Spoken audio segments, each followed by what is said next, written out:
Bienvenidas y bienvenidos aquí a una nueva entrevista en vivo y en directo este jueves 8 de enero, cuando son las 15:02, las 3:02 de la tarde, en las oficinas centrales del Desconcierto. Y como soy Gino Stock, periodista aquí, editor de opinión, periodista en este nuestro medio digital, y como ya pueden ver, se encuentra con nosotros investigador de Fundación Sol de la Universidad de Chile, y con quien vamos a hablar de este tema recién salido del horno, que son las nuevas cifras de pobreza de la CACEN 2024, Gonzalo Durán. ¿Cómo estás, Gonzalo? Hola Gino, muy buenas tardes, muy bien por acá. Muy buenas tardes, ya te lo dije antes, pero te lo digo ahora en cámara, feliz año, porque todavía está una discusión, ¿eh? ¿Hasta cuándo es válido decirse feliz año nuevo? ¿Es hasta la primera semana, la segunda semana y fracción?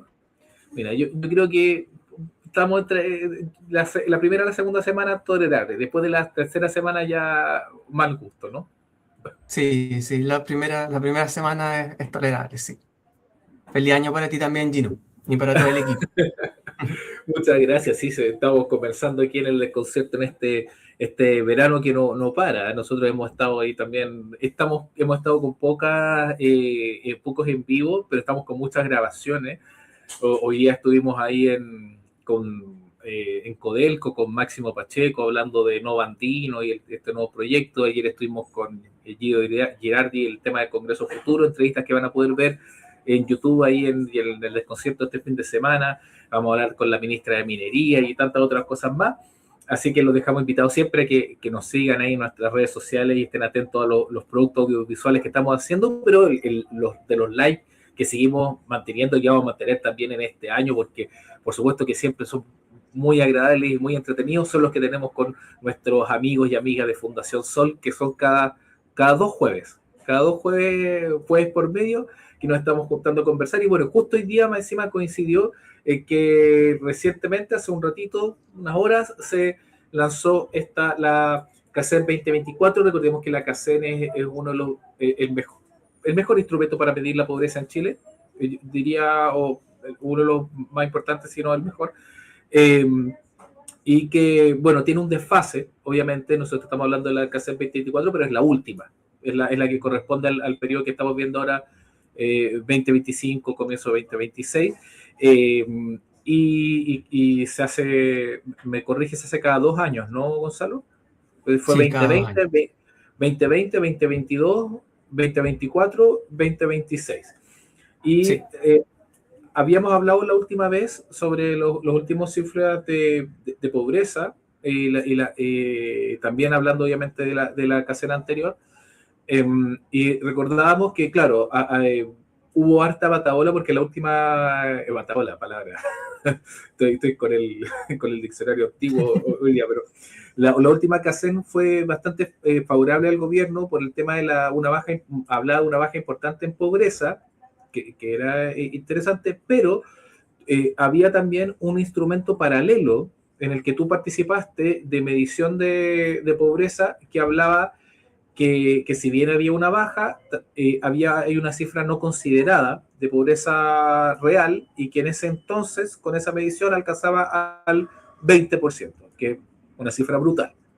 Y ahora, en esta nueva medición, recién salida del horno, también hay una disminución de la pobreza. De hecho, se hablan casos concretos de 600.000 personas que salen de la pobreza, y se habla de un 4,9, no sé, una cifra, ahí me las podrás corregir tú, pero en la cifra real, digamos, o más acuciosa, que es en este modelo, se baja de 20% a 17,3%, que es una baja, un 3%, pero seguimos hablando de un 17,3% de pobreza. Entonces, cuéntanos un poco, bueno, confírmame si estamos bien con la sí. cifra, y cuéntanos un poco el impacto justamente de esto, porque decimos cifra, pero estamos hablando de una realidad profunda de Chile. Sí, sí, bueno, lo primero es, claro, el tema de la pobreza en Chile se mide con la encuesta CACEN. Ese es el instrumento oficial que tiene nuestro Estado. Hay una medición que ha sido sistemática desde el año 87, 1987, en dictadura, y luego ya recuperada la democracia, ¿no es cierto? Se siguió midiendo esta encuesta, se ha ido perfeccionando y cada cierto tiempo hay que hacer unos ajustes metodológicos, porque la forma de medir la pobreza no es sencillo. O sea, básicamente uno podría decir, bueno, es calcular cuántos ingresos tienen los hogares y eso compararlo con una línea de la pobreza. Y si los hogares están sobre la línea de la pobreza, entonces están fuera de la situación de pobreza, y si están bajo la línea, están en condición de pobreza. Eso es como la idea. Pero luego hay que determinar, ¿pero cuánto es la línea? O sea, ¿quién define cuánto es el parámetro para decir tú estás en situación de pobreza versus yo no? Entonces, eso depende de una serie de factores. Hay que mirar los patrones de consumo de las personas que menos recursos tienen, es decir, qué es lo que consumen esas personas, una canasta de alimentos, básicamente. Y eso cambia en el transcurso de las décadas. Entonces, hay que hacer actualizaciones como de sistema, por así decirlo. El sistema operativo se tiene que actualizar. Y se han hecho dos... Claro, Sí. y hay cosas también que van pasando que antes no eran necesidades y después sí pasan a ser necesidades y se tienen que ir incorporando, porque va avanzando la sociedad y se va complejizando también. Exactamente, hay cosas que, por ejemplo, en esa canasta básica hay cuestiones que entran porque ahora hay más probabilidad de que las personas la consuman, y hay otros productos que definitivamente salen de la canasta. Entonces han habido dos, esto como actualizaciones del sistema operativo. Uno fue en el 2013, una primera comisión de expertos y expertas, ahí con el presidente Sebastián Piñera, y lo que hicieron fue volver a calcular en el fondo estas líneas de pobreza como a patrones más actualizados. Hay que recordar que en ese tiempo veníamos con una línea de la pobreza que los patrones que se utilizaban, los patrones de consumo que se utilizan eran del año 87. Imagínate tú que en la canasta se incorporaba, por ejemplo, el aceite suelto. Era algo típico como en los 80, que uno iba a llenar en La Vega, por ejemplo, una botella de aceite. Pero ese patrón de consumo ya no es así como en la mayoría de las personas. Y eso se actualizó en el año 2013. Y luego pasaron otros 10 años, un poquito más, y ahora se volvió a actualizar. Entonces esas son actualizaciones que son como estructurales, no se hacen todas las CACEN, sino que se hacen en algunos momentos, cada 10 años. Yeah. Y eso es lo que se hizo ahora. Y eso es lo que habíamos hablado en nuestro live anterior, que eran como lo que había sido esta comisión asesora, las recomendaciones que había dado, y qué es lo que pasaría con la pobreza si es que se acogieran esas recomendaciones. ¿Se acogieron? Esa es la pregunta. Entonces, ¿ya están Esa es la incorporadas en la pregunta, nueva sí. edición? Sí, se acogió, era una comisión que no era vinculante, o sea, el gobierno no tenía por qué acogerlas, pero se entendía que para eso se convocó, y finalmente se acogió casi el 95% de las recomendaciones, lo cual habla bien, ¿no es cierto? Como, porque era una comisión transversal de distintas miradas, ¿no es cierto? Y finalmente se acogió en gran parte. Entonces, ahora tenemos una forma de medir la pobreza que es más exigente. Es más exigente de lo que teníamos en el año 2022, por ejemplo.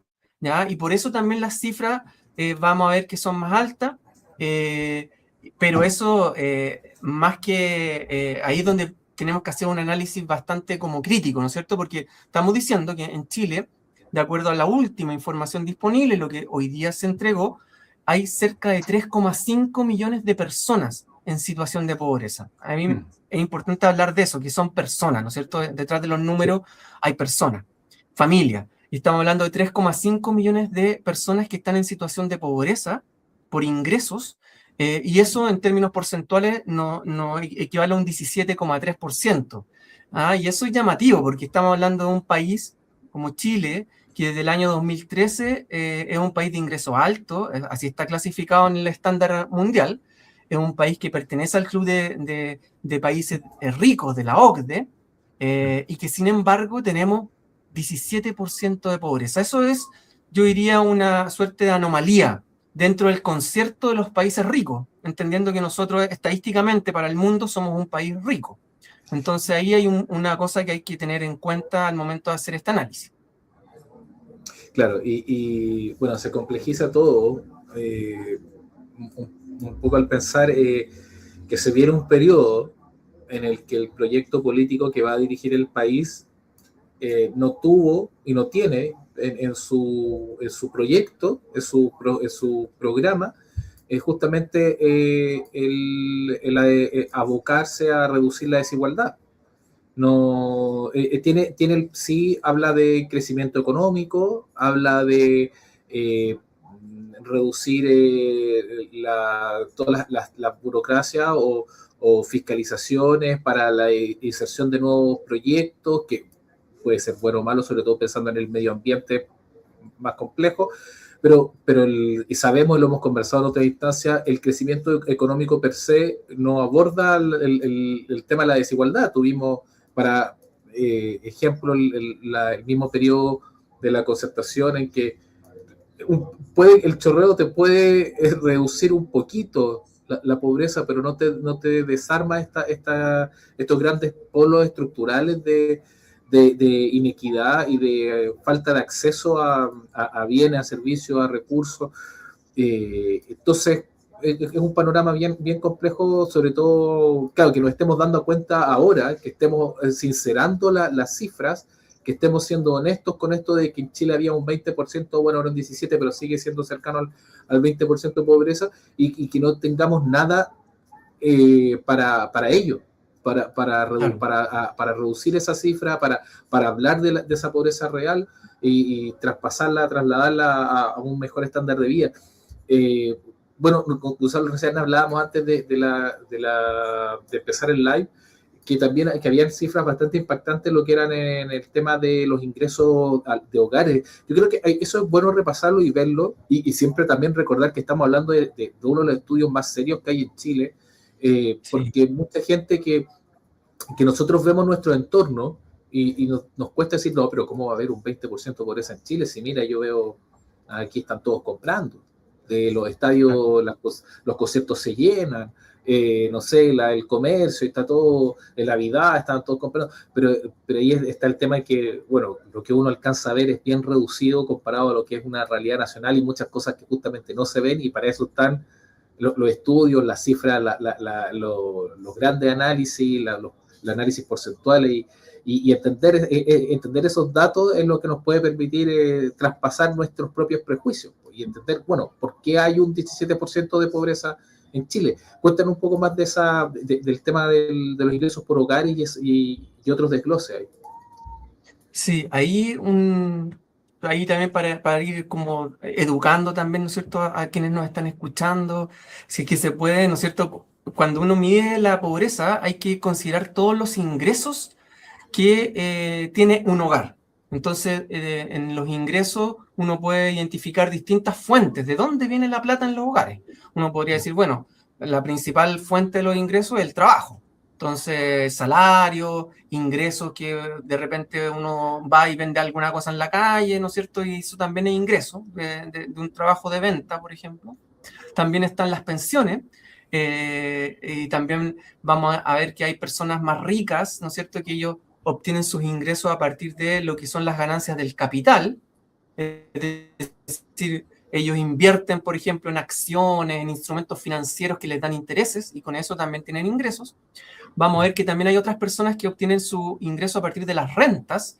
Eso quiere decir que son personas que arriendan, por ejemplo, viviendas, y todos los meses obtienen ahí un ingreso. Entonces, tenemos todos esos ingresos. Y también a eso hay que sumarle el ingreso de los subsidios, los subsidios y transferencias que entrega el Estado, que también es muy importante para disminuir la pobreza. Entonces, por eso tenemos que ser bien conscientes que cuando hablamos de un 17,3%, que es el dato final, es ya considerando todos los ingresos.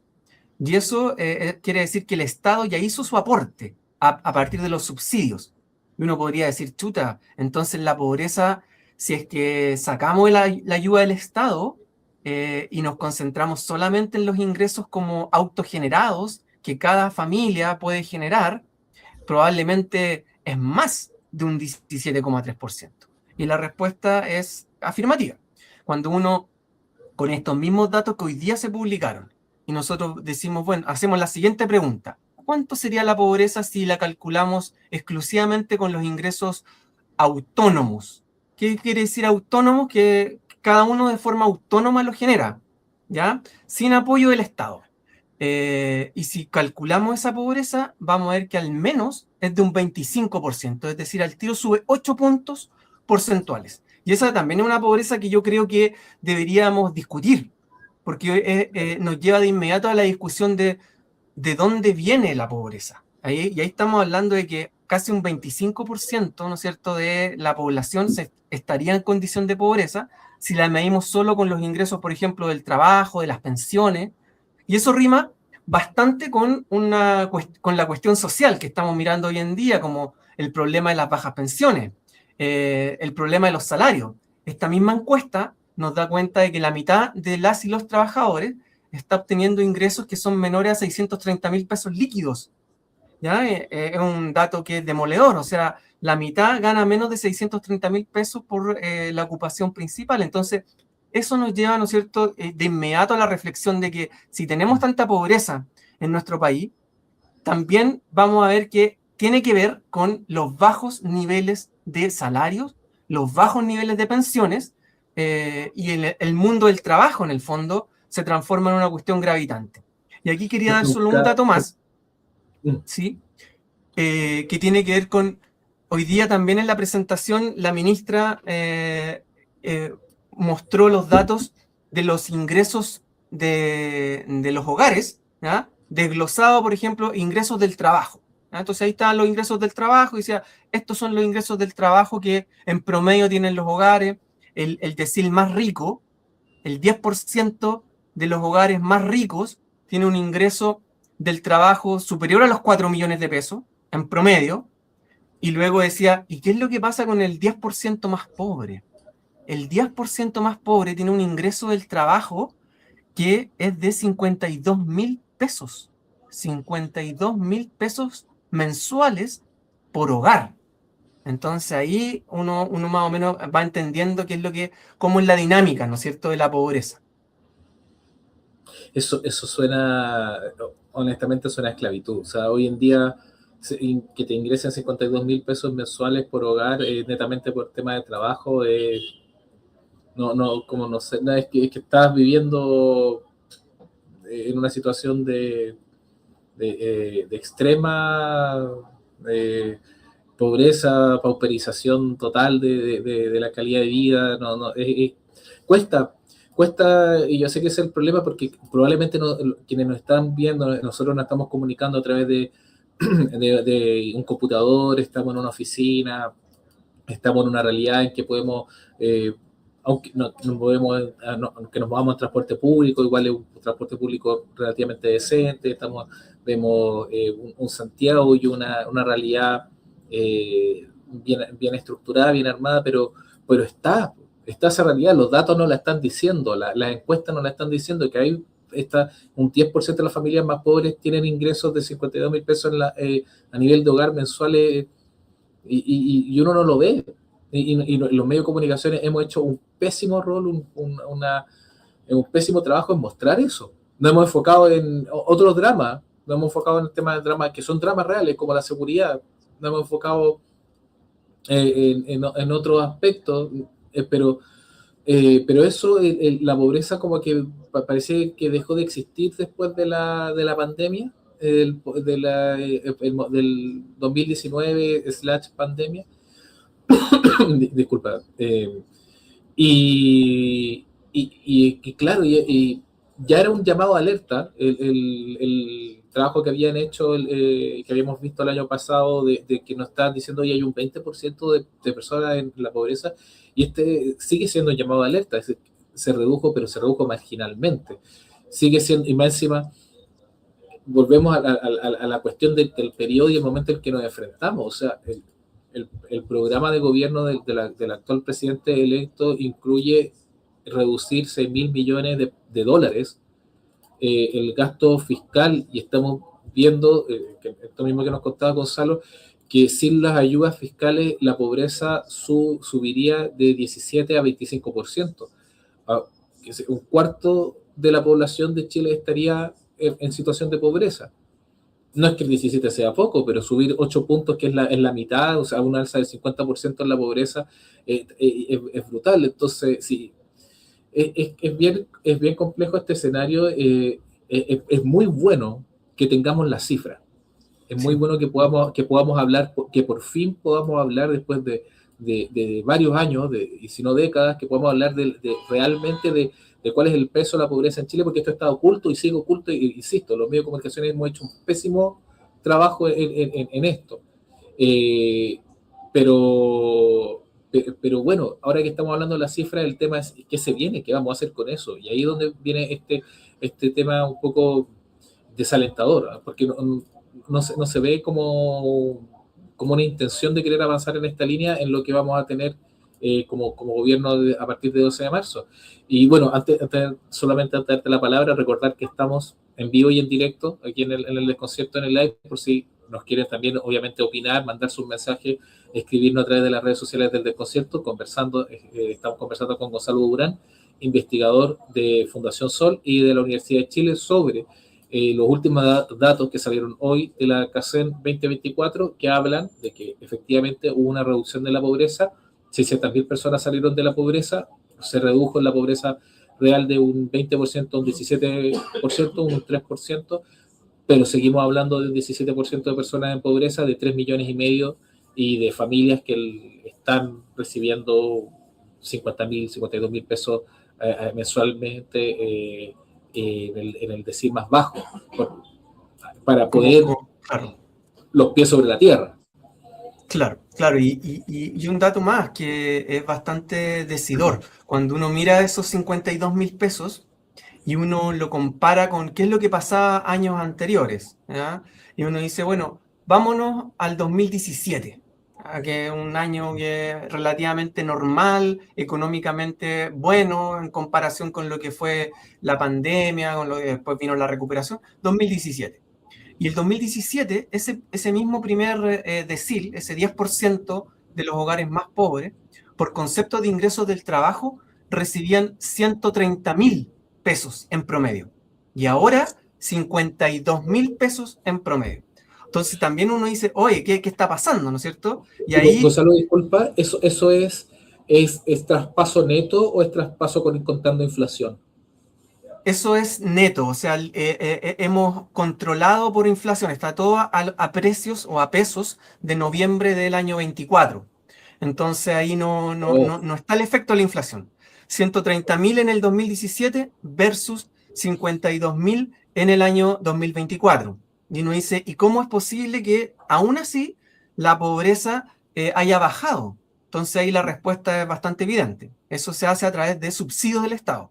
Los subsidios subieron prácticamente en un 100% cuando uno mira el primer decil entre el año 22 y el año 24, el monto de lo que recibe a partir de los subsidios.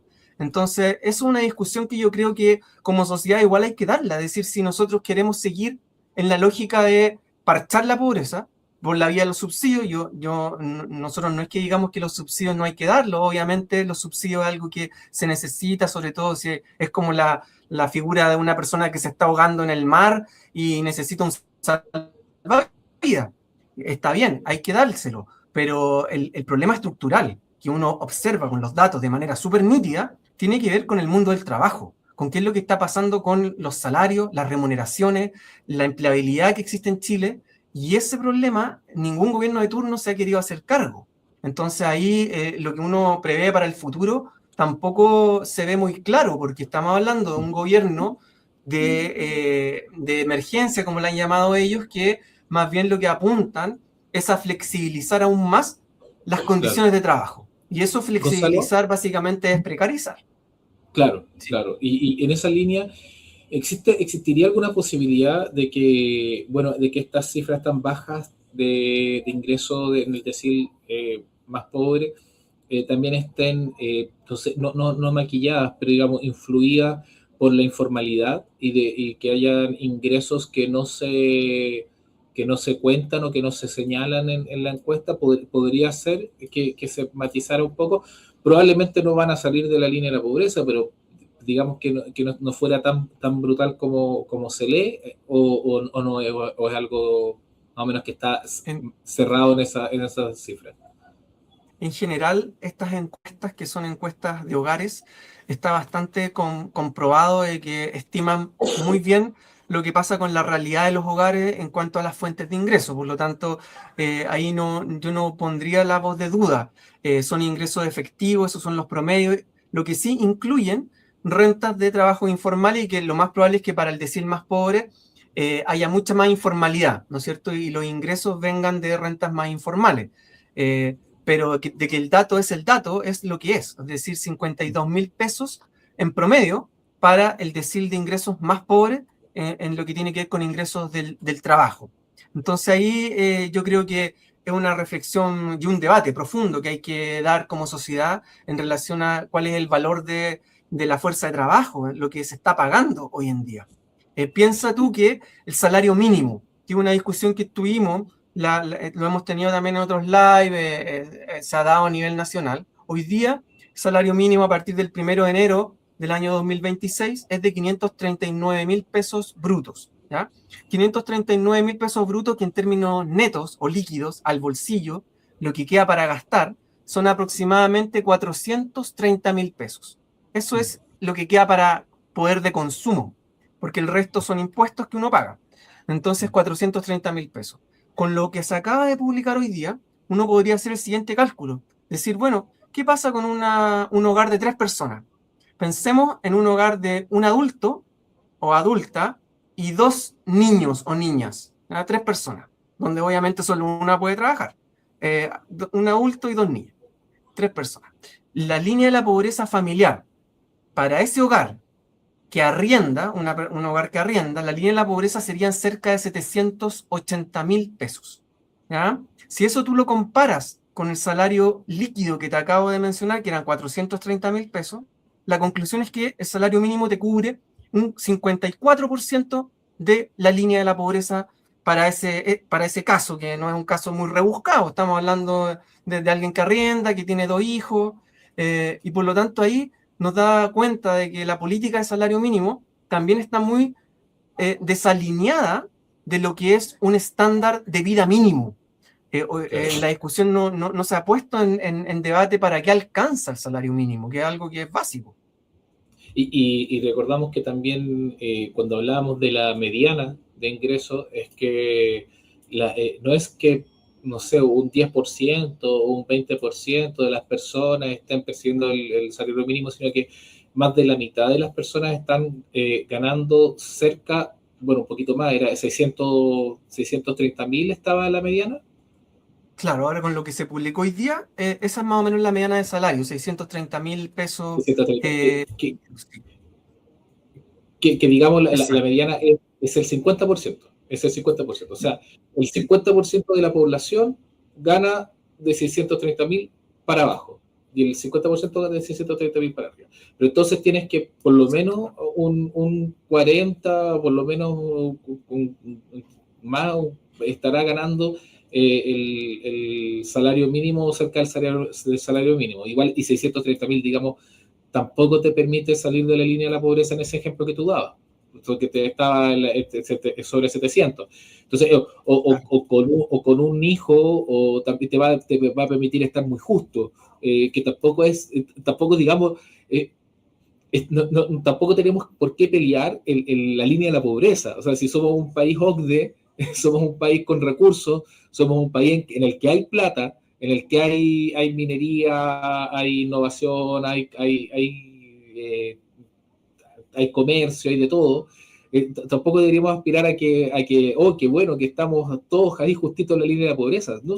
Deberíamos tener trabajos dignos de mucho mayor nivel y a nivel masivo. Entonces, eso es claro, una conversación recurrente que tristemente tenemos, y tristemente recurrente, y tristemente la tenemos siempre aquí con amigos y nuestras amigas también de Fundación Sol, pero que hay que darla, y sobre todo claro, en este periodo, porque es lo no lo paradójico, pero es lo complejo, que es evidente, por lo mismo que nos has contado ahora, Gonzalo, que el apoyo gubernamental, el apoyo estatal, ha sido fundamental para que, porque el mercado laboral está destruido. Ha bajado, eso cifra que nos dice, si en el 2017 el decil más bajo estaba recibiendo 130.000 pesos por trabajo y ahora está recibiendo 52.000 pesos por trabajo, que se ha destruido, o sea, que hay en el suelo, pero que no haya subido la pobreza es porque hay más aporte gubernamental. Entonces, si estamos sobreviviendo, y sobreviviendo entre comillas, porque seguimos teniendo un 17% de pobreza, que es altísimo, pero estamos en esa línea, con todo este nivel de apoyo gubernamental, ahora que vamos a entrar en una línea de reducción de esos apoyos, Claro. es que solamente nos queda pensar que la pobreza va a explotar. O sea... Claro, exactamente. Ahora, lo que se abre a partir del 11 de marzo, ¿no es cierto?, es un nuevo ciclo político, un ciclo donde el tema de la austeridad va a estar en el centro. La austeridad definida como tratar de reducir el gasto público, atenerse, ¿no es cierto?, a ciertas reglas fiscales, de disciplina fiscal, apretarse el cinturón en palabras simples, y eso te afecta sin duda a todo este debate que estamos hablando. Yo creo que no fue casualidad que en los debates presidenciales este tema no se tocara, porque es un tema súper complejo y que ninguna de las candidaturas tenía propuestas verdaderamente concretas que fueran a la raíz del problema. Entonces, si tú te acuerdas de los debates, yo creo que la palabra pobreza y el debate sobre pobreza casi no se tocó. Y cuando se le preguntaba al presidente electo, bueno, él decía, aquí lo importante es el crecimiento económico, ¿ya? La teoría de que hay que crecer, con eso vas a generar empleo y el empleo es el mejor mecanismo o antídoto para sacar a las personas de una situación de la pobreza. Y ahí la pregunta que uno puede hacer es por qué, siendo que Chile hoy día tiene un PIB per cápita de más de $30.000 por persona, comparado con otros países, en paridad de poder de compra, ¿por qué tenemos 3,5 millones de personas en situación de pobreza? Es decir, desde el año 90 hasta la fecha, nuestro PIB per cápita ha crecido rápido, ha crecido bastante si uno hace esa comparación. Entonces, ha habido crecimiento económico desde los 90 hasta la fecha. Y sin embargo, seguimos con un 17% de pobreza. Y ahí lo que nos dice eso es que, claro, la teoría del chorreo en realidad no es una teoría que funcione. Lo que nosotros tenemos que apostar es aumentar la participación de los salarios en la economía. Y aquí hay un dato que nosotros a veces lo mencionábamos, y yo creo que es bueno recordarlo, que tiene que ver cómo se distribuye una jornada de 8 horas de trabajo. Con 3 horas de trabajo ya se financiaron en nuestro país, ya se financiaron los salarios de la economía. Y luego las 5 horas restantes son para las ganancias del empresario. Descontado todos los gastos, la luz, el agua, el arriendo, todos los gastos. De ahí para adelante, ganancia neta. O sea, si tú partiste trabajando a las 8 de la mañana, a las 11 ya se pagaron los salarios. Y de ahí, de las 11 de la mañana hasta que se acabe la jornada, tú estás trabajando para el bolsillo del empresario. Eso es un dato que nosotros hemos calculado, que hasta el momento nadie lo ha refutado, y da cuenta de cómo se distribuye la torta en nuestro país. Entonces, que tiene mucho que ver con la discusión que estamos dando ahora, en donde prácticamente un 25% de las personas están en situación de pobreza si consideramos esta pobreza de mercado, por así decirlo, sin considerar los subsidios del Estado, que no es una noticia que debería llenarnos de orgullo. ¿Qué es lo que nos van a decir en los discursos como los análisis más dominantes? Para esto lo que se necesita es crecer, educación, siempre como que nos van a tirar la línea más individual, ¿no es cierto? Si tú quieres salir de la pobreza, la solución es que vayas a una universidad, saques tu título universitario y puedas ahí ganar más dinero. Y eso también es una falacia, porque hoy día estamos viendo que hay más de 1 millón de profesionales que terminaron la universidad y están trabajando en empleos que necesitan educación básica, que no necesitan haber pasado por la universidad y le están pagando un salario miserable.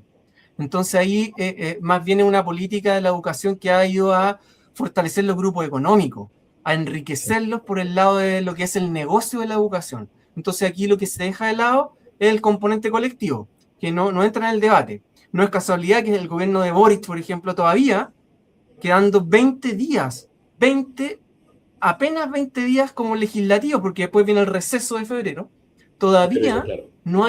no haya presentado el proyecto de negociación colectiva por rama, que es lo que permitiría, por ejemplo, tener sindicatos fuertes que negocien sus salarios mínimos por actividad económica o sector productivo, que es lo que hace Uruguay, y no es que Uruguay sea un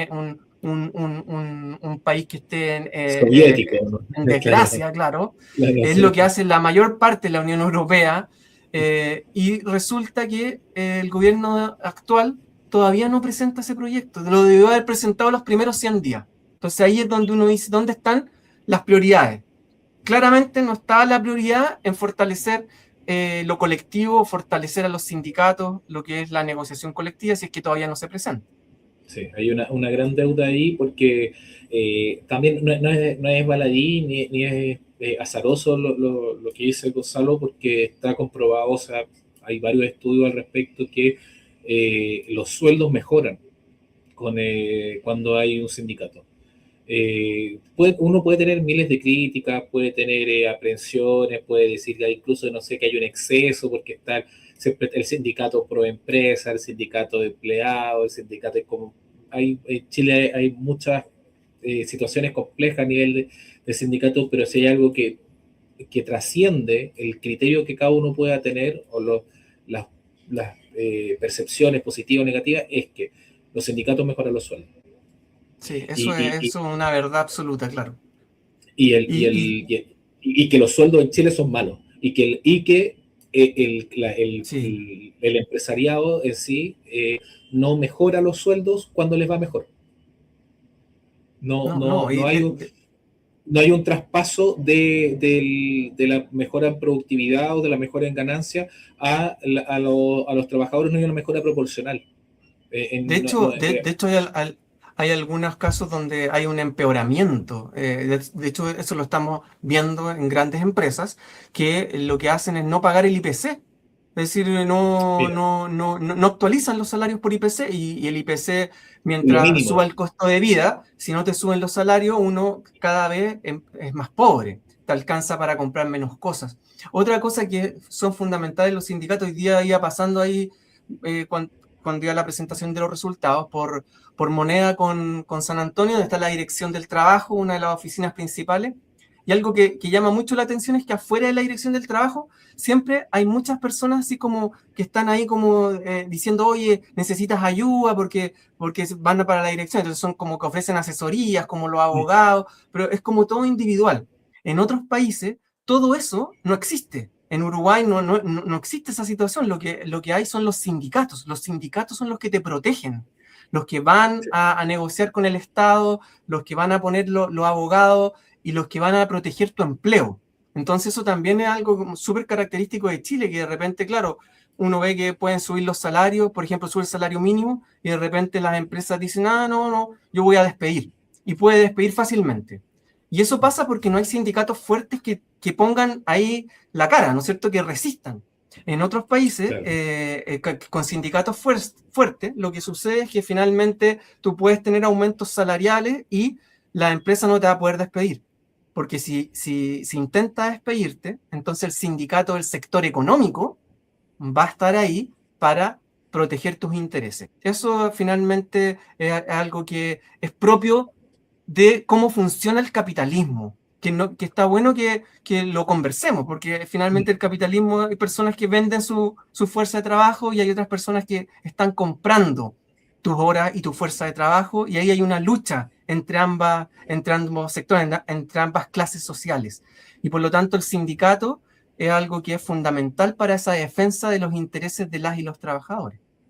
No, incluso hasta para lo mismo teórico del capitalismo. O sea, tiene que haber una equidad de fuerza. Si los empresarios se pueden agrupar, y los empresarios tienen sus asociaciones por ramas y tienen cierta cantidad de poder para negociar, y tú tienes a los trabajadores que no tienen esas mismas capacidades o las mismas condiciones, que la única fuerza o elemento que les puede dar esa capacidad es la unidad, entonces no existe negociación, existe dominación, ¿no? existe Claro, imposición, imposición. imposición del criterio de uno. Entonces, el país es y esto no es, tampoco, insisto, no es soviético. Si yo tuve la suerte, por ejemplo, de ir a Finlandia hace varios años atrás, y me contaban y vi en vivo cómo se hacía unas negociaciones que se sientan el cabeza del Estado, el gobierno de turno, se sientan los empresarios y se sientan los líderes de los trabajadores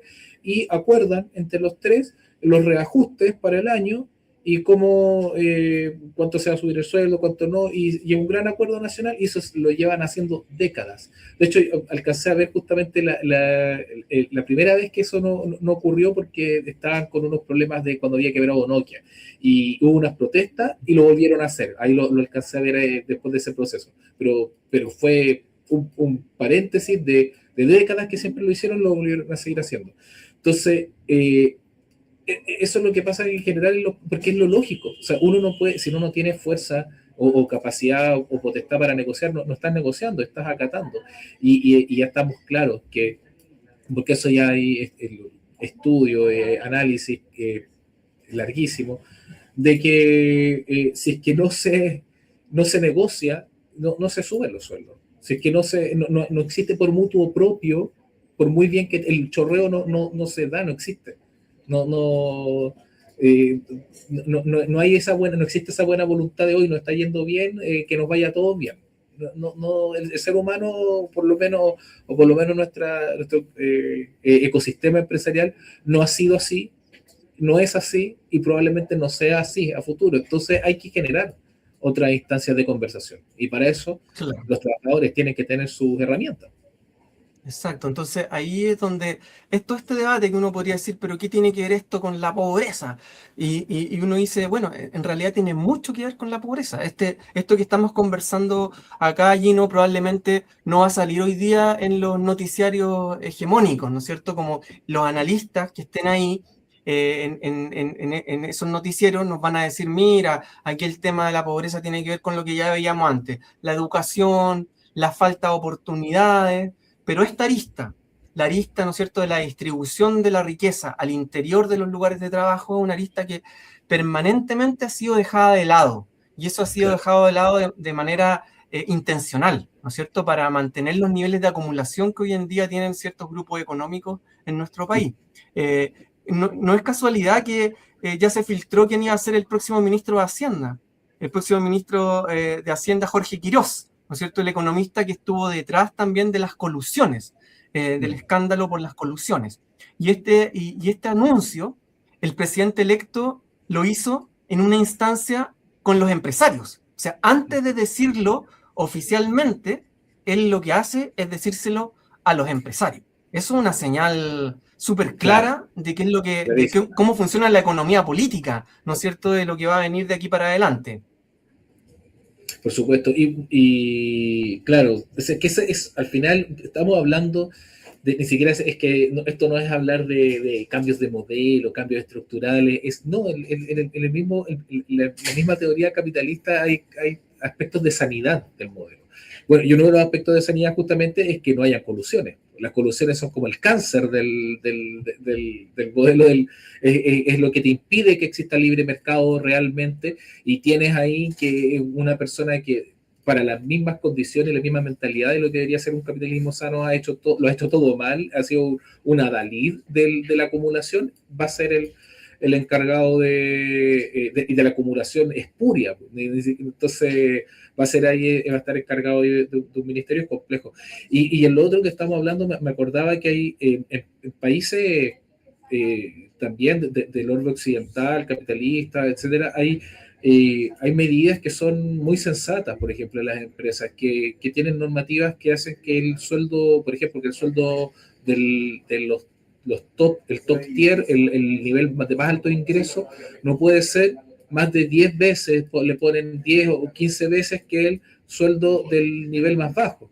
Entonces tú inmediatamente regulas en la misma empresa los sueldos más bajos con los sueldos más altos y haces que el ecosistema no sea tan dispar. Usualmente, si mal no me equivoco, son como 10 veces.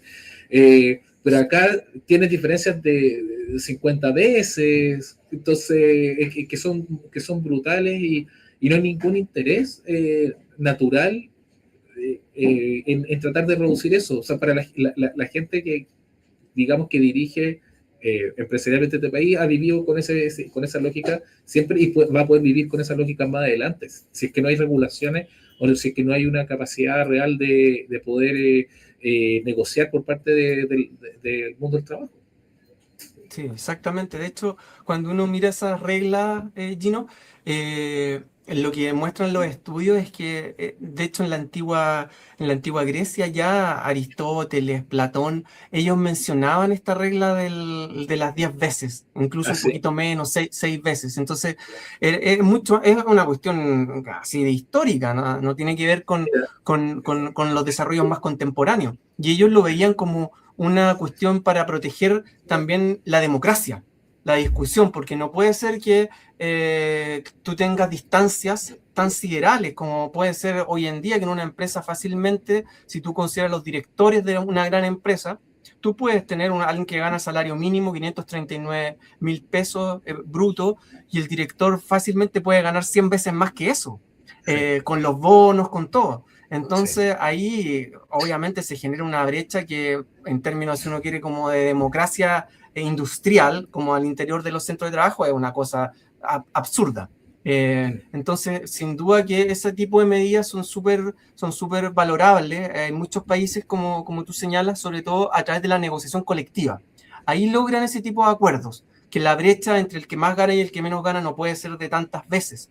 Y nosotros estamos años luz de eso, entonces por eso que hay que decirlo con todas sus letras, pucha, indigna que este gobierno de turno todavía no haya presentado ese proyecto, y lo más probable es que si lo presenta va a ser para que quede ahí como la marca de que ellos cumplieron el compromiso de haber presentado el proyecto, porque estaba en el programa, pero el programa era que iba a haber negociación por rama, sí. iba a haber negociación por rama en este gobierno, y finalmente Y, nuevamente se pateó al final. y veamos si es que, porque probablemente ni siquiera se presenta negociación ramal, se va a presentar negociación multinivel. Entonces, según lo que tengo Además, entendido. Entonces, que es un escalafón más bajo que lo que es la negociación ramal. Entonces, no es una deuda con la que se despide este gobierno, porque, claro, efectivamente era un tema de campaña y un tema fundamental. Y lamentablemente yo creo que eh, bueno, como tantas otras personas, se lo comió a este gobierno la emergencia de seguridad y bueno, estaba todo el foco mediático, estaba todo el foco social, y estaba todo el foco político puesto en eso por estos últimos tres y casi los 4 años. Pero tendría que haber sido de otra manera, sobre todo como dice, los primeros 100 días, porque hay pocas cosas más estructurales que el trabajo. Hay pocas cosas que pueden cambiar más la cultura de un país que justamente el afectar positivamente al mercado laboral, y sobre todo a la luz de lo que tenemos ahora y lo que nos reunía en esta tarde, que es las cifras de pobreza. Porque todo esto va a lo mismo. O sea, la única forma de reducir las cifras de pobreza es con empleos más dignos, con mejores sueldos. Hay dinero en Chile, hay recursos, hay empresas, hay de todo en realidad. sí. Y siempre lo hemos dicho, está mal pelado el chancho. Y está, Y ahí por un, favor. un- un dato más a propósito de lo que publicaron hoy día, ¿no es cierto? La encuesta CACEN, que estamos hablando de la encuesta CACEN 2024, la última disponible que se publicó hoy día. Con los ingresos del trabajo, cuando uno revisa qué pasó con la desigualdad. Por ejemplo, la desigualdad medida entre el 10% más rico y el 10% de personas más pobres, ¿ya? Y uno Uh-huh. dice, la brecha en el año 2017, ¿ya? En el año que habíamos fijado esa fecha como referencia, el año 2017 la brecha era de 31,6 veces, que igual es harto. Estamos diciendo que el 10% más rico obtiene 31,6 veces más de lo que obtiene el 10% más pobre. Ingresos del Mucho. trabajo. Mucho. ¿Qué es lo que pasa en el año 2024? Esa brecha ahora pasó de ser 31,6 veces a 77,8 veces. 77,8 veces. O sea, más que se duplicó, aumentó más de un 100%. ¿En cuántos la años? desigualdad entre el año 2017 y el año 2024. En 7 años se duplicó, más que se duplicó. Más que se duplicó. Entonces ahí de nuevo, lo que está justo diciendo, el tema de la desigualdad y el mundo del trabajo. Por Ay, eso Gonzalo, que ahí es brutal. es brutal. Mira, me encanta tener estas conversaciones, pero al mismo tiempo las sufro. son, hay que hablar de estas cosas, hay que mirar las cifras de frente, hay que mirar ese 17,3% de pobreza real que tenemos, hay que no conformarse con que hay que alegrarse de que 600.000 personas salieron de la pobreza, pero no hay que conformarse con eso porque estamos hablando de 3,5 millones que siguen en la pobreza. Hay que mirar estos datos porque los datos son datos materrelados. Digamos, los datos son los que, no lo que yo creo, que lo que yo veo, que yo veo que a mis amigos les va bien, que en mi comuna está todo bonito. No, porque la realidad es la de los estudios, la de los datos, y hay que mirarlos, hay que verlos, hay que conversarlos y hay que pensar Chile a partir de esos datos. Y bueno, no es el panorama el mejor que tenemos de cara aquí a lo que se nos viene, pero hay que partir por algo. Así que, Sí. por supuesto, y como siempre, las gracias a ti y a todos nuestros amigos y amigas Fundación Sol, que siempre están con nosotros justamente en eso, trayéndonos los datos, trayéndonos la información precisa, trayéndonos el conocimiento necesario para poder mirar el Chile real. Gracias Gino también ahí por estar siempre disponible y por cubrirte estos temas que son tan importantes para la sociedad chilena. Bueno, y le agradecemos también a todas y todos quienes nos vieron aquí en este live, que nos van a ver también después ahí en YouTube On Demand, y la invitación, por supuesto, que nos acompañen. Siempre estamos jueves por medio, cada 2 jueves, aquí con la Fundación Sol, analizando distintos temas de interés nacional, y por supuesto también la invitación a que se suscriban, que nos sigan aquí en el canal de YouTube, y nos sigan en las redes sociales del Desconcierto, y también a Fundación Sol, que no se olviden ahí de revisar, siempre tiene un estudio nuevo, siempre tiene algo que decir en sus redes sociales, y bueno, y también en la página de fundacionsol.cl. ¿Alguna otra cosita para cerrar, Gonzalo? Sí, solo eso, reforzar lo que tú dices. Hoy día hablamos de hartas cifras. Hay cifras que comentamos que no son cifras que se publicaron abiertamente en la presentación que hizo el ministerio, y que son datos que nosotros también vamos a estar publicando en los próximos días a partir de un estudio. Por ejemplo, lo que hablábamos de la cifra de pobreza, si es que consideramos solo los ingresos autónomos, que sube casi 8 puntos, un 25% al menos. Entonces, eso también va a salir en un estudio próximamente para que ahí estén atentos y atentas. Excelente. Bueno, muchas gracias nuevamente, Gonzalo. Muchas gracias a todas y todos quienes nos acompañaron, y nos estamos viendo entonces en un par de jueves más aquí, y antes, por supuesto, también hay un live. Y recuerden, el domingo a las 10 de la mañana sale la entrevista con Máximo Pacheco, proyecto Novantino, bien importante para Chile. Entrevista a Gio Girardi el sábado a las 10 de la mañana también, Congreso Futuro. Muy interesante también la entrevista sobre el impacto de la tecnología, y hay hartas cosas también distópicas, hay que conversamos bien complejas, y tienen un módulo del trabajo, del futuro del trabajo y del impacto, y que es bien interesante, sobre también el impacto, bueno, las nuevas inteligencias artificiales, la nueva tecnología, y que evidentemente Chile no está preparado para lo que se nos viene en esa línea. Si ya así normal no lo estamos, bueno, estén atentos a eso, y bueno, a todo lo que tengamos aquí en el Desconcierto y en Fundación Sol. Ahora sí, nos vemos, hasta la próxima. Chao, Gonzalo. Chao, que estén bien.